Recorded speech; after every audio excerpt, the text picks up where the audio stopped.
Production and distribution of City Club forums on ideastream are made possible by the generous support of PNC and the United Black Fund of Greater Cleveland, Incorporated.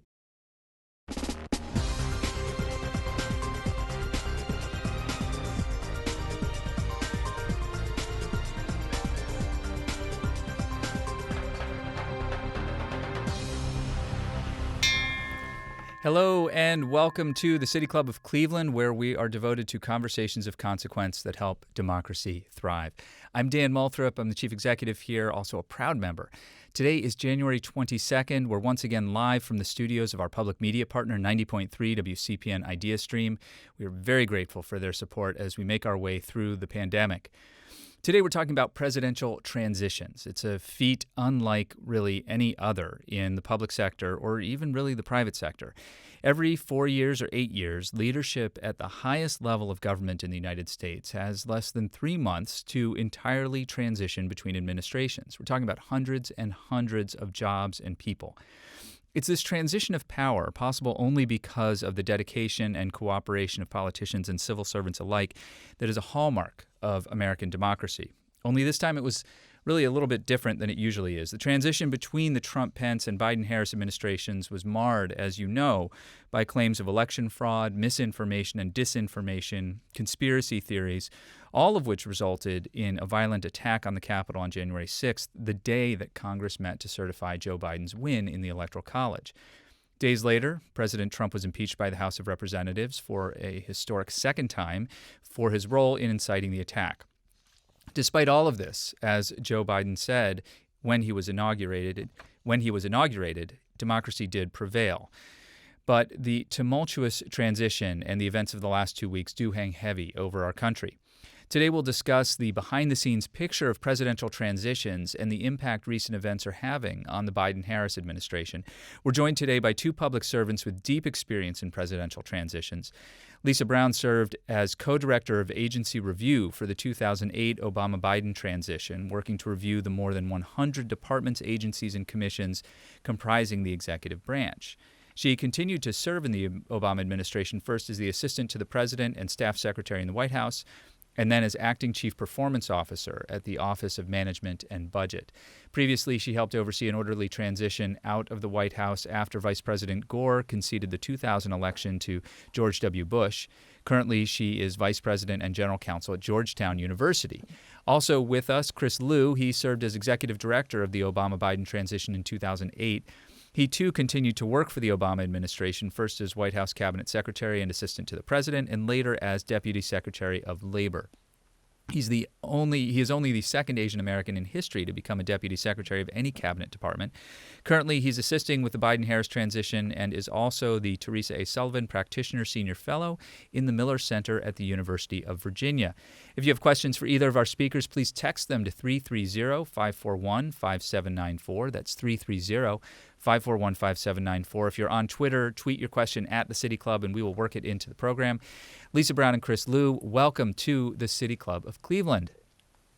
Thanks for having us. It is wonderful it's wonderful to have you both with us. And Chris Liu, how long ago did the work on the Biden-Harris transition begin? Well, I started getting involved in the early fall, but it really goes back much further than that. Just to give you an example, in 2008, when I ran President Obama's transition, the first conversation I had with him was in April, so more than 6 months before Election Day. And candidly, I know that seems like a surprise to people, but it's necessary because, as you mentioned, Dan, you're talking about the turnover of thousands of positions within the federal government, the handover of responsibilities in the U.S. federal government, which is the largest, most powerful entity in the world. So you want to start it as soon as you can, and it absolutely needs to start before Election Day. Lisa Brown, tell us what the work entails. So if you think about it, as Chris talks about how important it is to start early, no business would choose to have its entire leadership leave on one day. So you are coming in, taking over a massive business, if you think about the bureaucracy of the federal government. And I think about it really having three pieces: policy, personnel, and agency review. So you are going to need to staff up There are 4,000 about 4,000 political positions. About 1,200 of those are Senate confirmed positions. You're going to have to fill all of those. You then want to, as quickly as possible, start implementing the policy promises of the new president. And then you have a management job, which is managing the executive branch agencies. And so the third part of this agency review, you send teams of people into agencies, or when we're operating virtually, like now, over Zoom, to learn as much as you possibly can about what is happening in those agencies. The whole goal of this is that when you start governing on Inauguration Day, you can hit the ground running. You know what you're going to be facing, and you can quickly start implementing the new president's priorities. When you were running agency review, Lisa Brown, for the Obama-Biden transition, did that mean that you were ensuring and tracking that everybody that you were creating sort of quote unquote landing teams for every one of those more than 100 different agencies and offices? Yes, it was over 500 people that we had on agency review, and with teams, it's a sort of a pyramid structure with a committee at the top, but ultimately, yes, we had a landing team for every agency, and they go in and they do a certain amount of work pre-election. Actually, they learn what they can from publicly available information, and then post-election, they actually are able to start talking to individuals who work in those agencies. Chris Liu, give us a sense, from the inside, what those conversations look, sound, and feel like when in a functioning transition. Well, look, in a functioning transition, you're engaging very early on with the outgoing administration. That's certainly what happened in 2008. And I should say that following the 2008 transition, President Obama was publicly effusive about the level of cooperation and collaboration he had received from the outgoing Bush administration. That begins before Election Day. And then obviously after Election Day, as Lisa said, you're doing these deep dives into agencies, and you are doing briefings on personnel and budgets and programs. And you're digging really deep into all of these federal agencies. But you're also engaging with outside stakeholders, from the perspective of the Department of Labor. That could be unions, it could be business groups, it could be, worker advocacy groups. And then you're examining every piece of publicly available information you can, because what you want to do is ensure that you have the best understanding of what's happening inside of a department, and to prepare the incoming team so that at noon on January 20th, they walk in and they're ready to accept the reins of power and know exactly what they're supposed to be doing. And Dan, if I could just jump in, I think if you think about it big picture, transitions are times of huge vulnerability. And you can have balls dropped, you can have something missed. Worst comes to worst, you could have a national security issue where a foreign country tries to take advantage during this change in power. And so that is why what Chris is describing is so important. And the collaboration that we got from President Bush and his administration was tremendously important, because you want essentially a seamless handoff. And to have that, you need to have a lot of information sharing. So, Chris Liu, your transition this time around, you faced enormous obstacles that we haven't seen in our nation's history in over a century. Yeah, look, I mean, let's put this in a little bit of historical context. We've had presidential transitions in this country for 200 years. We've done it through war and depression. We've done it after bitterly fought presidential campaigns. And, think about, Lisa worked for Al Gore. There was none that was closer than that 2000 presidential election.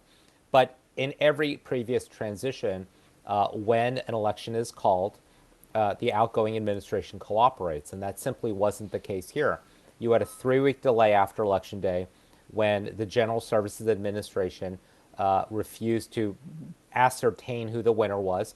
That ensured that made it difficult for the process to begin. There was no funding for the transition.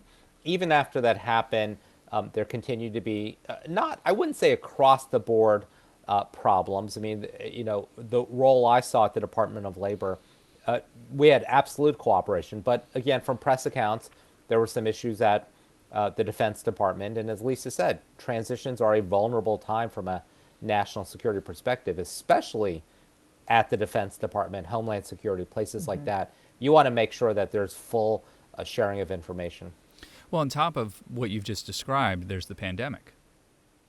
Well, right. And, unlike what Lisa and I did in 2008, where we sent these 500 people into these federal agencies to meet with people across a conference room to review documents, I never stepped foot in this Biden transition into the Department of Labor. I didn't even meet with any of my 30 team members in person. We did it all virtually, and we had to do our meetings with whether it was stakeholders or people within the agency, all virtually.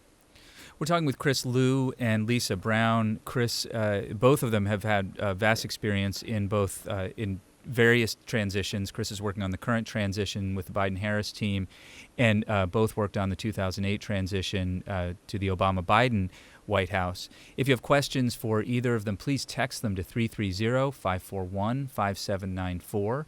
330-541-5794 to text your question. If you're on Twitter, please tweet your question at the City Club.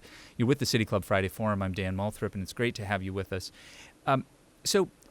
Chris Liu, I was recently reading a book called The Fifth Risk that many of our listeners will have read or heard about or read a review of or listened to author Michael Lewis interviewed about, that described the transition in 2016 to the Trump administration as sort of the defining characteristic was that nobody showed up. At least that's how Michael Lewis portrays it. At the end of the Obama administration, was that the experience that you had? Yeah, unfortunately, yes. I was the Deputy Secretary of Labor in 2016 on Election Day, and so I was in charge of overseeing the outgoing transition. As outgoing administrations do, we had prepared binders and binders of information. We had come up with lists of briefings, and Election Day, happened. A winner was declared, and we waited. And nobody rang us up. And finally, about a week later, somebody did ring us up. They showed up. One person showed up. They did a couple of meetings, and then a couple weeks later, another person or two showed up. To give you the perspective of what happened this year, as I said, ascertainment, this concept that none of us knew about, came 3 weeks late. But when it eventually happened, within an hour, I emailed, the career lead for transition at the Department of Labor, and I gave him a list of 30 briefings I wanted, and we started those briefings a day later. And I think in the end, did upwards of 60 different meetings with the agencies. We reviewed, thousands of pages of documents. And again, as Lisa and I have said, you want to do this because you're talking about, the turnover, the handover of power of the most important entity in the world. And Dan, this is what's interesting is it's really a nonpartisan issue. When I went into the White House as staff secretary, I actually spoke before I started the job. I had a long lunch with then Judge Kavanaugh, who had held the job in the Bush administration. I talked to the incumbent staff secretary, President Bush's staff secretary, in addition to John Podesta, who was staff secretary for Clinton. There's a long, long tradition of this, of respect for government and handing over the reins in a nonpartisan way. Chris Liu, I wanted to ask a quick follow-up to what you just said. 30 different briefings just for the Department of Labor. Can you give us a sense of the kind of specificity of that? Well, the Department of Labor, by government standards, is not even a particularly large department. There are only about 15,000 employees compared to, Veterans Affairs or Homeland Security that has upwards of 200,000 to 300,000. And yet there's all kinds of programs that deal with, training workers for jobs. We have OSHA, which protects workplace safety. We have the Wage and Hour Division. We have, the Bureau of Labor Statistics that tells you how many people are unemployed. And so you want to go into each of these sub-agencies, have a conversation about what is happening in each different area. And then you have these broad cross-cutting briefings on the departmental budget, departmental human resources. We talked about the IT system, especially in light of the issue with this Russian hack. I wanted to know exactly whether any systems had been compromised within the department. So these were really detailed briefings that we asked for. Well, some policy, new policy has come out of those briefings, and in particular, OSHA's instructions through the recent executive order. There's been, I don't know, at least 24 executive orders over the last 2.5 days from President Biden, but OSHA's new instructions to be more involved in COVID safety, worker safety regarding COVID. And then also policy to create, to propose a $15 an hour federal minimum wage. Chris Liu, can you talk a little bit about the processes that went into that went into both of those? Well, it all comes back to, what did President Biden say on the campaign trail? And he talked about the importance of increasing wages through the minimum wage, about the importance of paid sick leave, paid family leave, as well as trying to do better to protect workers in a very unsafe time right now. Sadly, under the previous administration, workplace enforcement had really gone to nothing. They had put out some guidances about safe practices in offices and workplaces, but they really hadn't been enforced. And so the task given to us is, what can OSHA under a new administration do? And so you saw yesterday President Biden put out an executive order that said OSHA will have stronger safety standards that will be aligned with what the CDC has required. And in a couple of months, they're going to put out even stronger standards, and they're also going to beef up their enforcement efforts. So a lot of what we were tasked to do was taking what the president-elect had said on the campaign trail and making that into policy that could be implemented. Lisa Brown, can you talk a little bit about that process beyond the Department of Labor, but through the other departments, and what you saw happen in 2008 that that the event, that was, again, it's hard. There's been so much this time around here in 2020 that we forget that in 2008 there was a really significant economic crisis that was rocking the entire globe. Absolutely. And we, during the transition, spent a great deal of time putting together the Recovery Act. And at the same time, you want to make sure that while you have some enormous initiative like that, that you are also paying attention to what is happening in each of the individual agencies. And so what Chris described is absolutely right. What we did was we literally mapped out the candidate Obama's campaign promises across the agencies. So each of the agency review teams, when they went in, they knew what promises had been made with regard to that agency. And so your job then is to figure out, as Chris indicates, how do I go about implementing this? And what you're doing is putting together what's actually happening in the agency then. Because if you think about it, when you look at all the COVID initiatives that President Biden rolled out, he needed to understand what was already happening in order to have those be really effective. So what he did was put together the knowledge that they learned during the transition and then superimposed their own policy initiatives on top of it. So to be able to do that much that fast required both the collaboration with the agencies and a tremendous amount of work by the transition teams. If you're just joining us, we're speaking with Lisa Brown and Chris Liu, public servants, both of them, veterans of the 2008 transition to the Obama-Biden administration. Chris Liu has been working on the transition for President Joe Biden and Vice President Kamala Harris. And Chris Liu is also the former Deputy Secretary of Labor. If you have questions for either of them here at our City Club Friday Forum, please text those questions to 330-541-5794, or you can tweet them at the City Club, and we will work them into the program. Chris Liu, with all of these difficulties and sort of other challenges that have been layered on top of an already enormous challenge of hiring 4,000 new people, et cetera, and so forth, how far behind is the administration today compared to where you were in 2008? Oh, I think they're absolutely ahead right now. I mean, Dan, you just talked about the 24 executive orders that President Biden has signed. I think that is probably a record. And I think what's important is that these aren't just, pieces of paper. These are significant things, whether it's reentering the Paris Climate Accord, whether it is providing protections to DACA recipients, whether it's rescinding the Muslim ban, what you've just talked about in terms of workplace safety. President Biden today is signing a whole nother series of executive orders. Today, one deals with expanding food stamp and school lunch benefits. Another one expands eligibility for unemployment insurance. And so executive orders are important, but they're a first step. And the problem often is that you need agencies to implement regulations to actually make these executive orders have any meaning.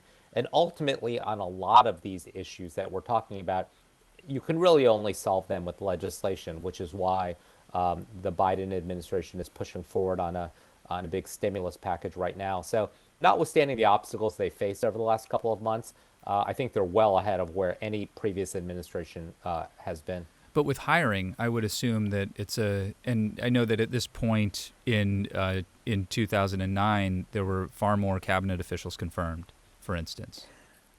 Lisa Brown. So I would say that the Biden administration is ahead in terms of the number of political appointees sub-cabinet level who are in agencies. So if you saw on Inauguration Day, President Biden swore in, I think it was around 1,000 political appointees to go into each of the agencies.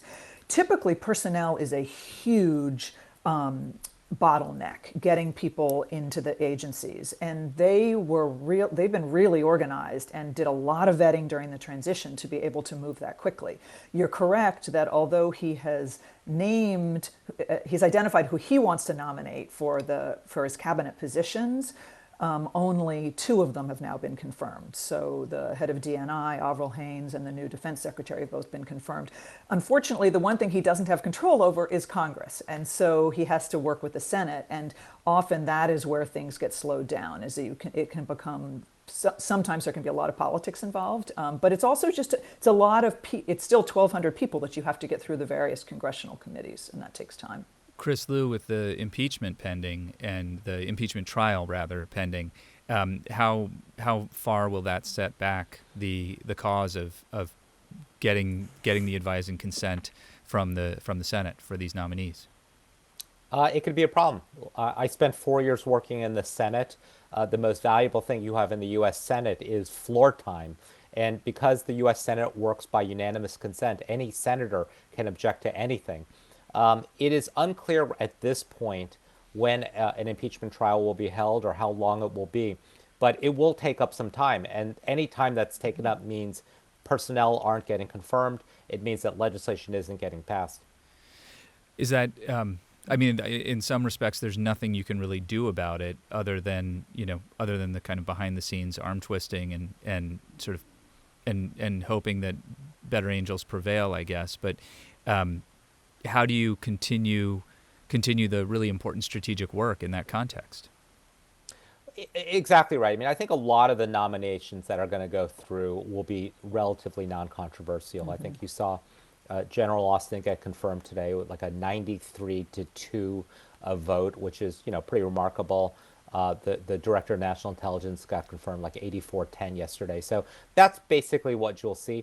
That being said, it just takes time. You have confirmation hearings.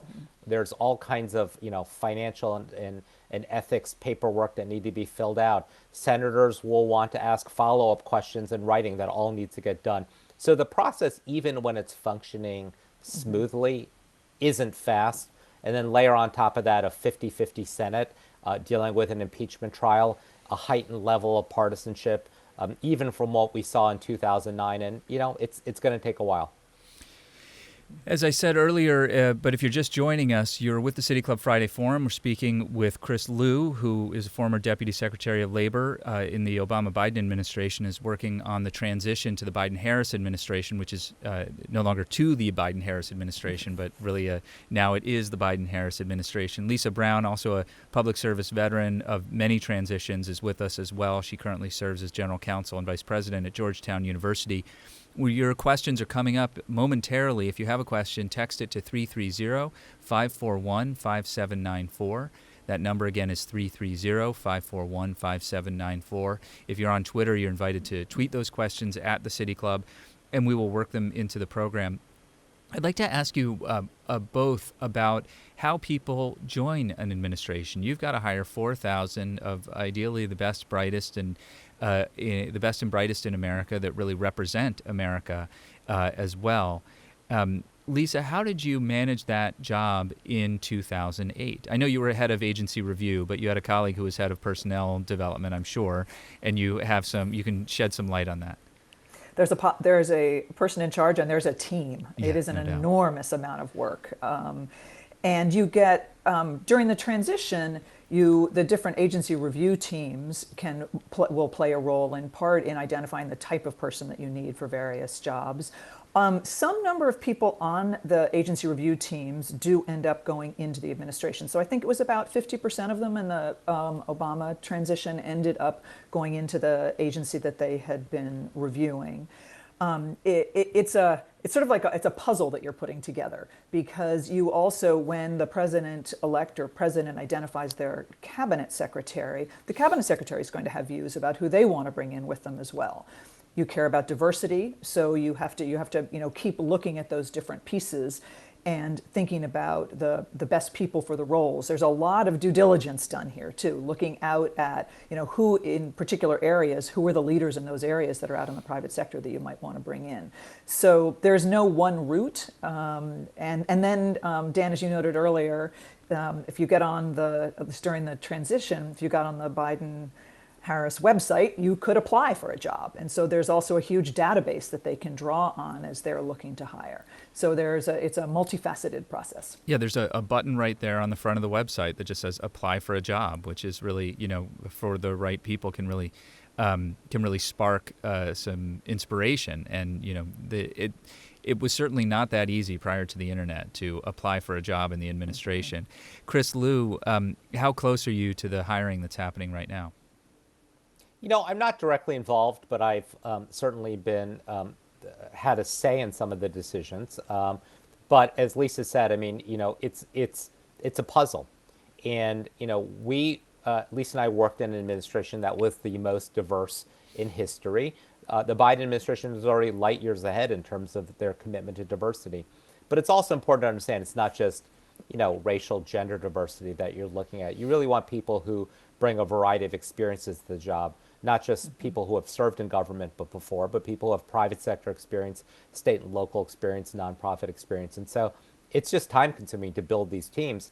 And as Lisa said, you have secretaries who, want to have a say in the people around them. And so a lot of people provide a lot of ideas, and you get names from outside stakeholders as well who have a vested interest. And so I do encourage people, if you are interested, go on the website and apply. And, it is hard. I don't know what the statistics are this year. Back in 2008, during the transition, we got 100,000 resumes for about 4,000 jobs. And so it's kind of like applying to a really, really selective college, really, really selective college.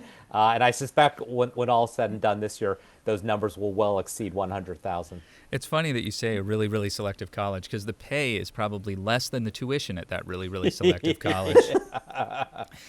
As I said, we're talking with Chris Liu and Lisa Brown. It's your City Club Friday Forum today, focused on this unique transition, which I've taken pains today to actually not call it a peaceful transition of power, because it actually wasn't a peaceful transition of power, but nevertheless democracy prevailed and power did transition. If you do have a question for our panelists today, please give us a call, or I'm sorry, don't give us a call. Please text your phone number to 330-541-5794. That number is actually only set up to receive text messages, so please don't call it. And you can also tweet your question at the City Club, and we will work it into the program. Let me bring in some listener questions and audience questions right now.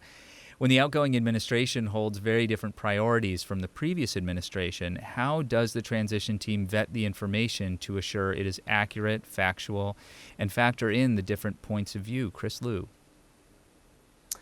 Yeah, look, it's not surprising that different administrations have different priorities. If the question is geared towards what is being provided by the agencies, what is remarkable is that the process of transitions should be and largely is run by career officials. So they really are trying to play it straight as to, here's the programs that we are legally empowered to do. Here's how we're spending the money. Here's what's going well. Here's what's not going well. And I think the fact that we're able to pull off these transitions every 4 or 8 years is a testament to the commitment of civil servants in the country. And, and civil servants, without being partisan, have had kind of a tough 4 years. They've been called the deep state.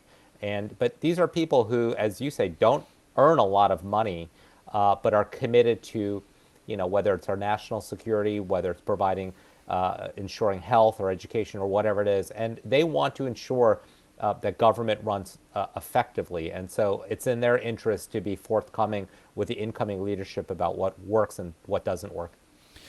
Lisa Brown, the agency review, I mean, that's really a function of the agency review. This question speaks to that kind of, that very thing.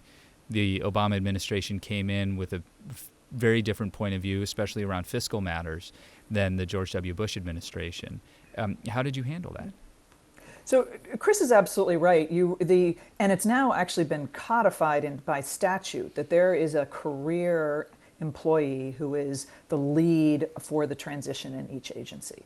And so we found that by and large, people were very straight, and they told it like it was, told us what was going on. Many of these individuals have been there for years. They're used to these sorts of transitions. And so you then take it's really almost factual information that you're collecting, and then, yes, you have a different policy priority. And so what's interesting, if you think about the White House, right, where Chris and I walked in, there was no notebook. I was not given a notebook because it's all political.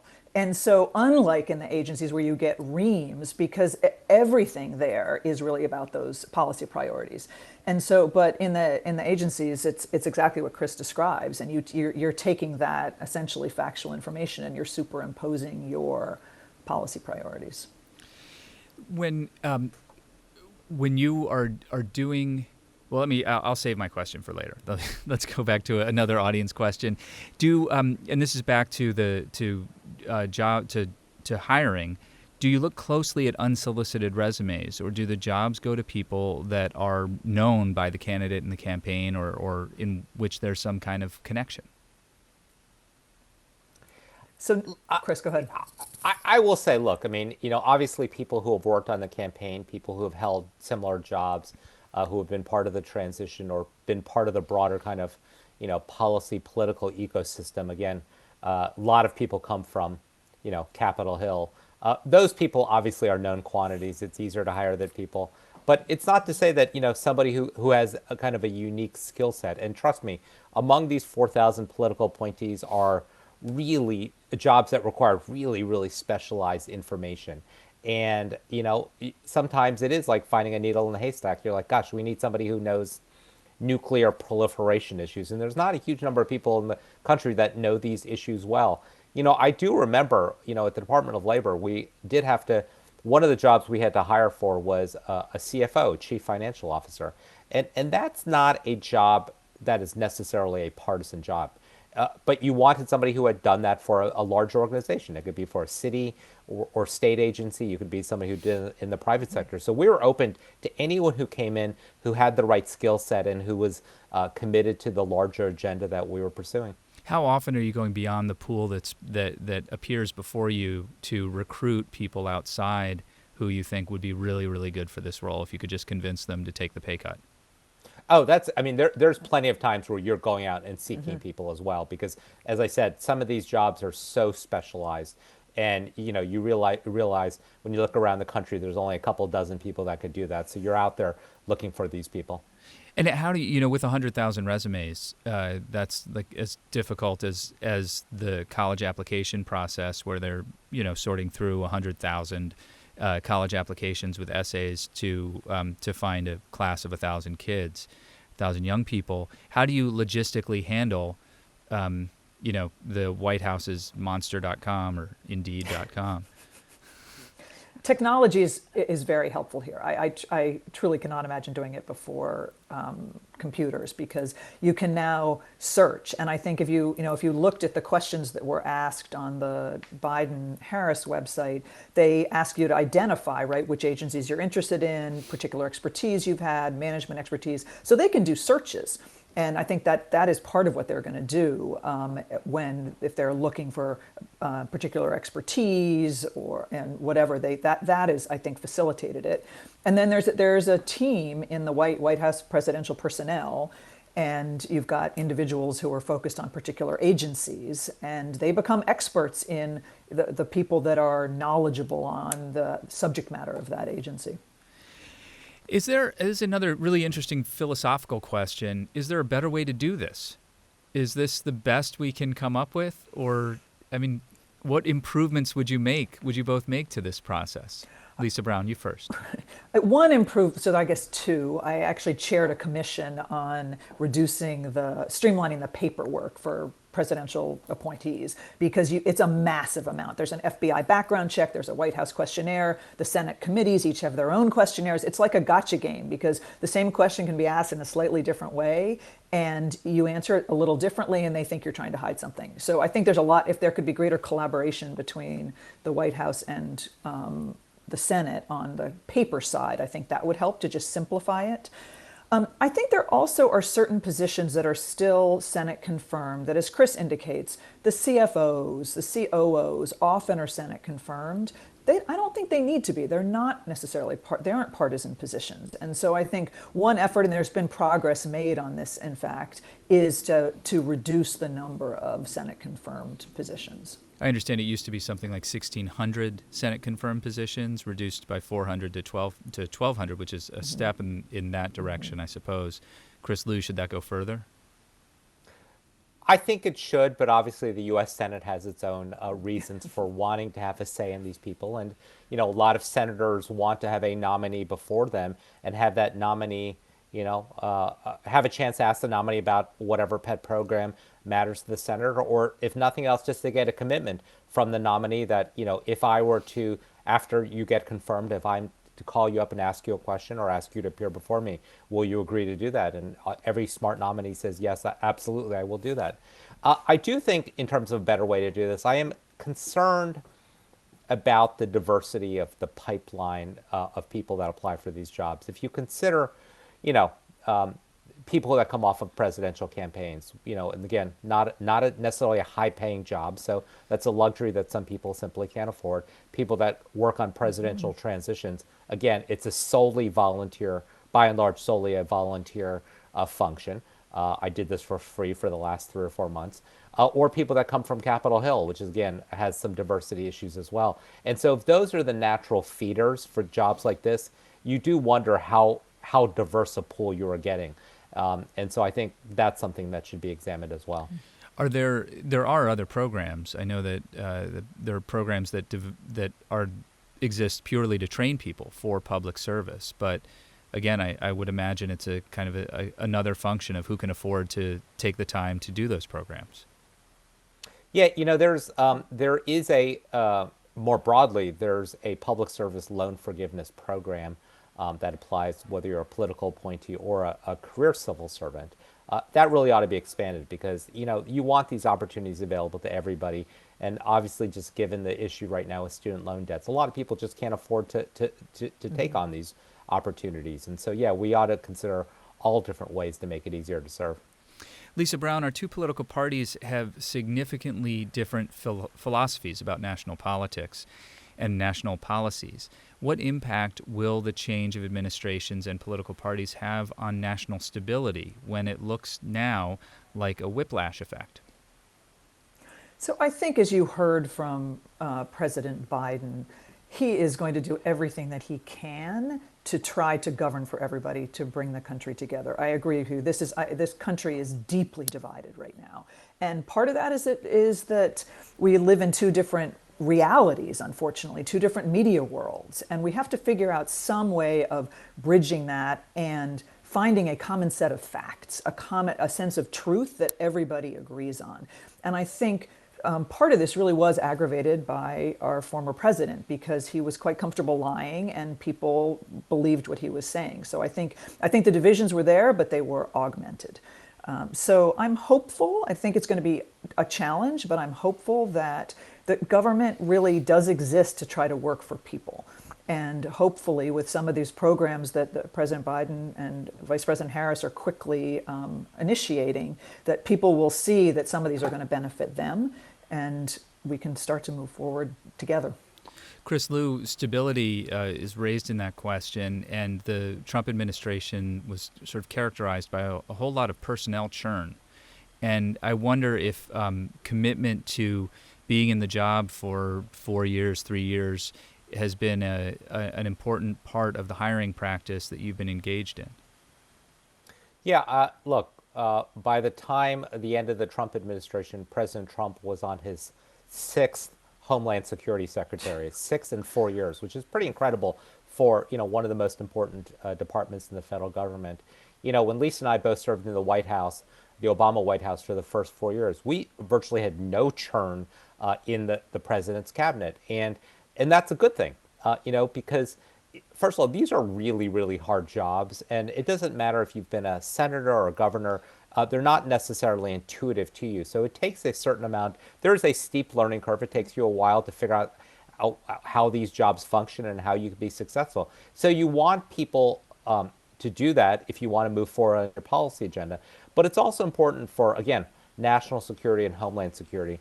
We had in the first 4 years the same Homeland Security Secretary in Janet Napolitano, and the same Homeland Security Advisor in the White House in John Brennan, the same FEMA administrator. And that's important because, every year there are hurricanes, there are tornadoes, there are fires, or there's, cyber attacks. You want the same group of people who actually have been through this before and know how to do this. And I think about the first couple of years of the Obama administration, we had to deal with the Deepwater Horizon, the Gulf Coast oil spill. We had Hurricane Sandy that came up. I mean, it felt like every month there was another natural disaster that would happen. And you didn't want these things to happen, obviously. But the more you actually engaged in dealing with this, the better you got at doing this. And so anytime you have a new team of people, it creates that instability that I think has broader consequences. And Dan, you were asking earlier about the Trump transition into office. And because they didn't really engage around the transition, they actually tried to quickly launch certain initiatives, and they didn't do them as well as they could have. They were challenged in court and they lost in court because they hadn't actually gone through the steps that if they'd consulted with the career employees, that they would have known this is what you need to do, these are the justifications you have to have, here's the right process. And so again, as Chris is indicating, that's where the experience comes in. And if you keep throwing new people in, and then those people aren't even consulting with the career employees who know what they're doing, it's a recipe for not being very successful. Related, Dan, if I give you, can I give you one more example? Yes, please. So January 13th, 2017, so 1 week before Inauguration Day in 2017, I was part of the outgoing Obama team that did a tabletop exercise with the incoming Trump team. This was very similar to one that the outgoing Bush administration had done with us in 2009. And we did a role play of 3 scenarios that the incoming administration would be most likely to face. One was a hurricane, one was a cyber attack, and the third was a global pandemic. Oh, God, I was hoping you wouldn't say that. And we briefed them on the likelihood of a pandemic, of a scenario in which it started in Asia, it made its way to Europe, there weren't enough personal protective equipment, there wasn't a vaccine. We then handed them a playbook that was 69 pages long about how you deal with a global pandemic. That was January of 2017. And if you look at the people, and there's a photo of that exercise, of the 30 or so incoming people that we briefed, by the time the actual pandemic hit, there were maybe 10 of them left at that point. So I don't know whether they internalized what we were telling them, but the fact that there had been so much turnover by the time they actually had to deal with the issue was troubling. That playbook, I assume, still exists, and I assume it's been very much read by the whole transition team at this point. This transition team. Yes, and we've, again, this is part of why, again, regardless of politics, you want continuity in government, you want collaboration between parties, because this is about broader issues. This is about the functioning of government. And again, whether you like government or don't like government, in times like a pandemic or times like a hurricane, you want to make sure government works well and that you understand and you put all of the resources into helping the American people. Related to that, Chris Liu, how important has it been for you and your colleagues to find people who have government experience, who were a part of the Obama-Biden administration, so that it was sort of, given the magnitude of the challenges that the Biden administration is facing, you're sort of better situated, better able to hit the ground running?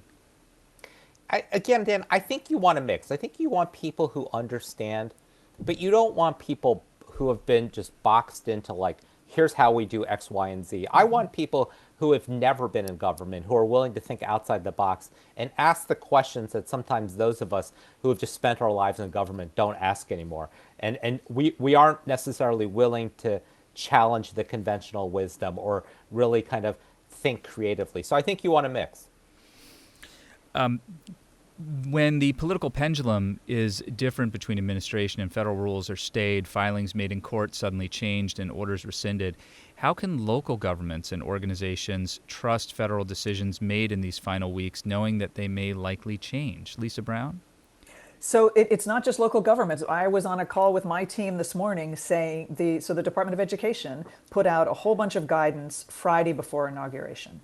And the conversation we were having is how hard do we have to work to implement this when we know that the administration their priorities were very different, and that many of these things are likely to be changed by the new administration. So it is a real challenge, and I think some of it is inevitable when you have a change in administration with a change in party.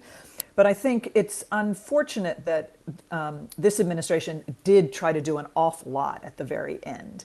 And so, there is the ability, the Congressional Review Act enables anything that was passed within 60 legislative days. So I think it's back to August 21st or something. They can actually consider and revoke, but that's a process. It's hard.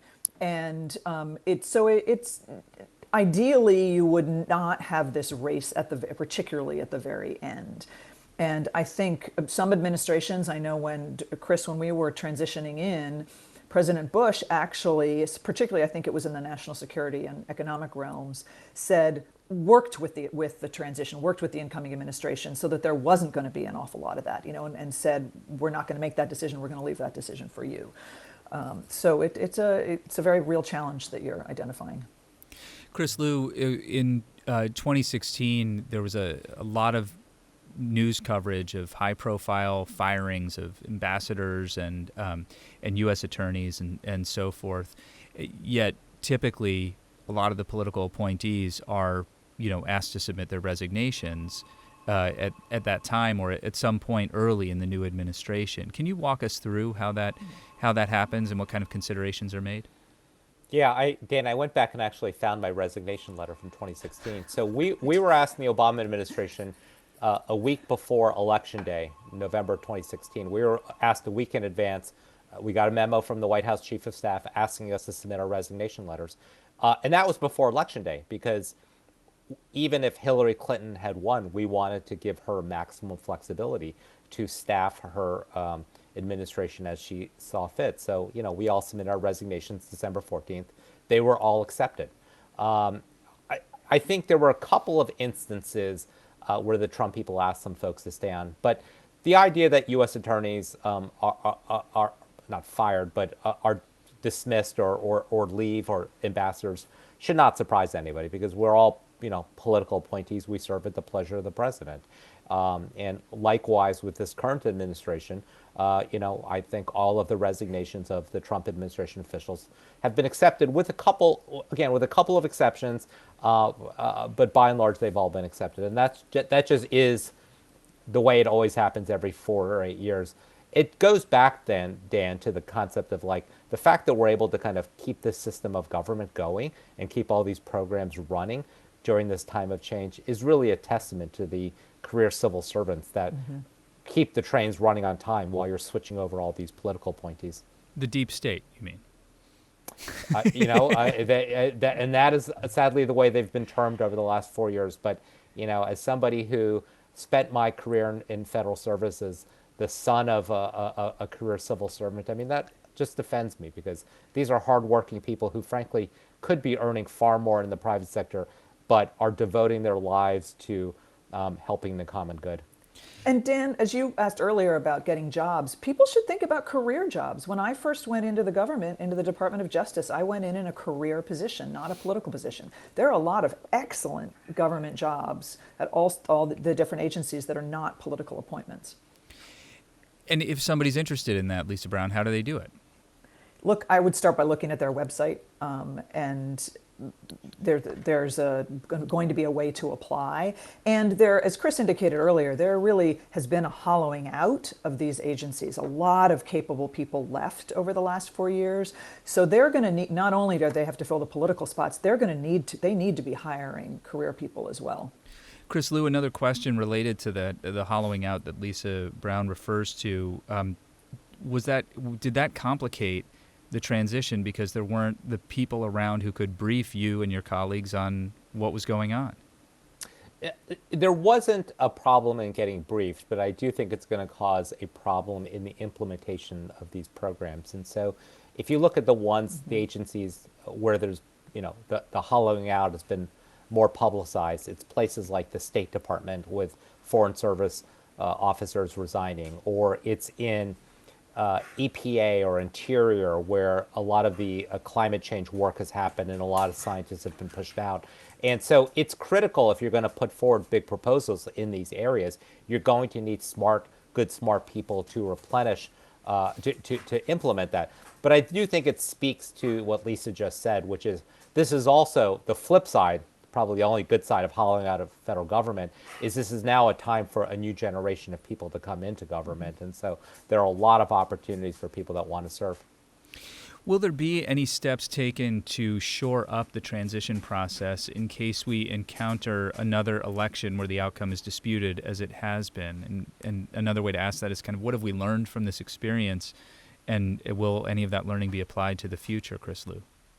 Well, let me flip it to Lisa, because I think Okay. Lisa has been asked this question in a congressional hearing before. Oh, okay, So Lisa there Brown. is the government over the committee, House Oversight Committee, and there's a subcommittee on government relations, did a hearing on just this question, like how do we improve this process? And I think, there are a couple of ideas. One, Chris has referred to ascertainment a couple of times, and the fact that the GSA didn't ascertain the winner of the election for several weeks.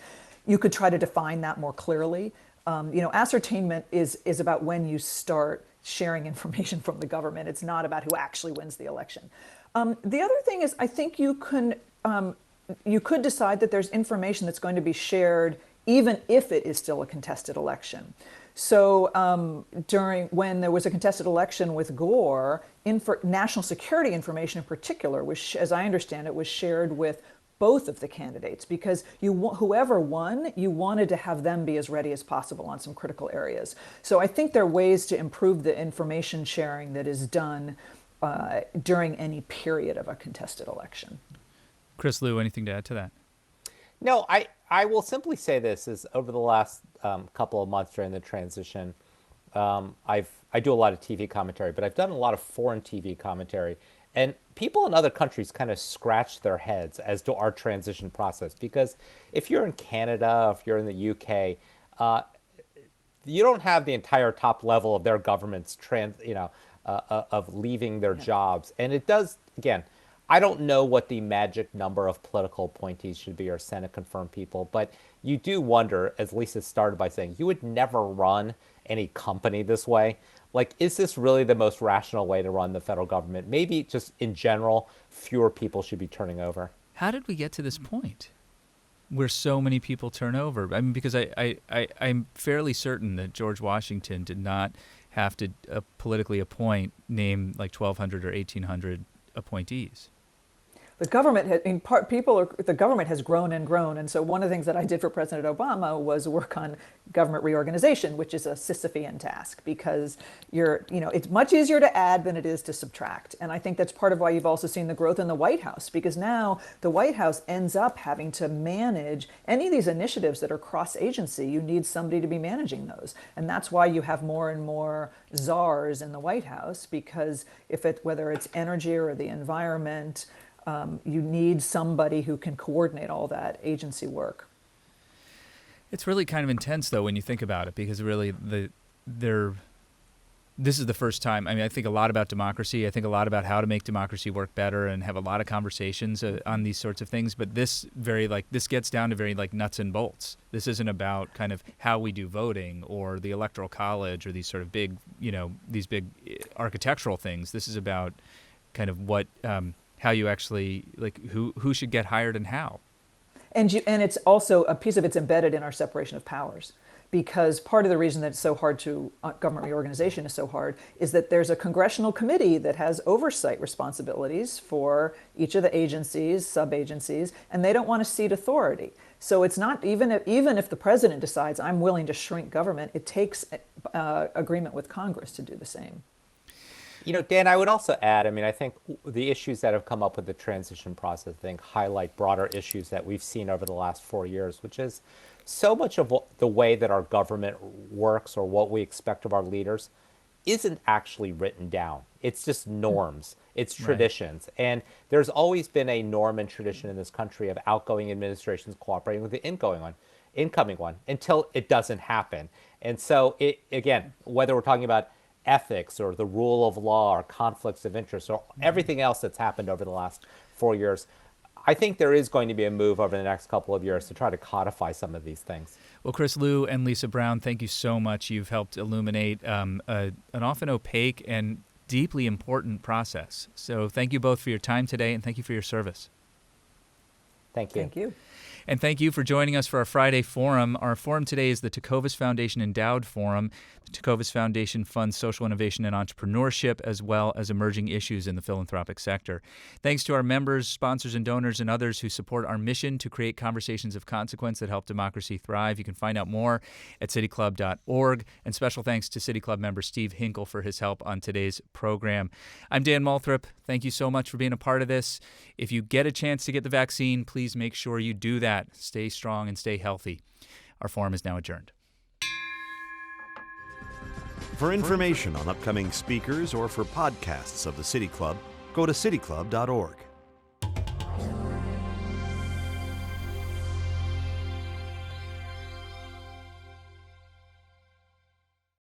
Production and distribution of City Club forums on ideastream are made possible by the generous support of PNC and the United Black Fund of Greater Cleveland, Incorporated.